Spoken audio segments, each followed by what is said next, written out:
ఆంధ్రప్రదేశ్లో జరగనున్న ఎన్నికల నేపథ్యంలో ప్రచారం ప్రారంభమైంది. ఈ నేపథ్యంలో రాష్ట్రంలో నిబంధనలు ఉల్లంఘించిన అధికారులపై ఎన్నికల కమిషన్ చర్యలు ప్రారంభించింది. ఏకంగా 3 ఎస్పీలకు సీఈఓ నోటీసులు జారీ చేశారు. అంతేకాకుండా ఏకంగా 46 మంది ప్రభుత్వ అవుట్సోర్సింగ్ ఉద్యోగులను సస్పెండ్ చేస్తూ నిర్ణయం తీసుకున్నారు.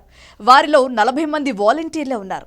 ఇక ఈ నెల 16న సార్వత్రిక ఎన్నికల షెడ్యూల్ను కేంద్ర ఎన్నికల సంఘం ప్రకటించింది. అప్పటి నుంచి దేశవ్యాప్తంగా ఎన్నికల కోడ్ అమల్లోకి వచ్చింది. దీంతో ఏపీలో కోడ్ను ఉల్లంఘించిన ఐఏఎస్, ఐపీఎస్ల నుంచి వాలంటీర్ల వరకు చర్యలు తీసుకుంది ఎలక్షన్ కమిషన్. గత 3 రోజుల్లో గిద్దలూరు, ఆళ్లగడ్డ నియోజకవర్గాల్లో రాజకీయ హత్యలు జరిగాయి. మాచర్లలో వాహనం తగలబెట్టారు. గురువారం సాయంత్రం 4 గంటలకు నా ఎదుట వ్యక్తిగతంగా హాజరై ఈ 3 హింసాత్మక ఘటనలపై వివరణ ఇవ్వాలని ప్రకాశం, పల్నాడు, నంద్యాల జిల్లాల ఎస్పీలను ఈసీ ఆదేశించింది.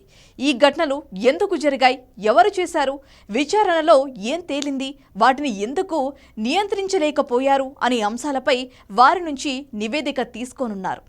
వారిచ్చే సమాధానం ఆధారంగా తదుపరి చర్యలు ఉండే అవకాశం ఉంది. సంక్షేమ పథకాల లబ్ధిని గ్రామ, వార్డు వాలంటీర్ల ద్వారా అందించవచ్చా లేదా అనే అంశంపై కేంద్ర ఎన్నికల సంఘానికి లేఖ రాశారు సీఈఓ.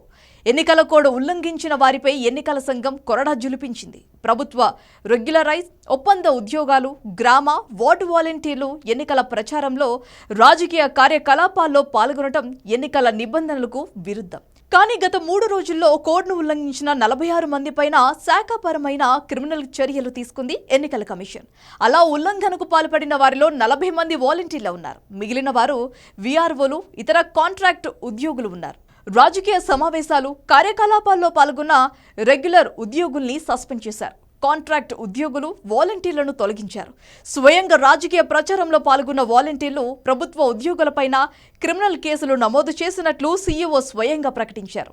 మరికొంతమంది పైన ఫిర్యాదులు అందాయని, వాటిపై పరిశీలిస్తున్నామని, పరిశీలనలో ఆధారాలు బయటపడితే వారిపై చర్యలు ఖచ్చితంగా తీసుకుంటామని సీఈఓ స్పష్టం చేశారు. గ్రామ, వార్డు వాలంటీర్లను ఎన్నికలకు సంబంధించిన ఎలాంటి విధుల్లోనూ వినియోగించవద్దని, వారిని ఎన్నికల ప్రక్రియకు దూరంగా ఉంచాలని ఇప్పటికే ఆదేశాలిచ్చినట్లుగా సీఈఓ తెలిపారు. పోలింగ్ ఏజెంట్లుగా అనుమతించొద్దని స్పష్టం చేశారు.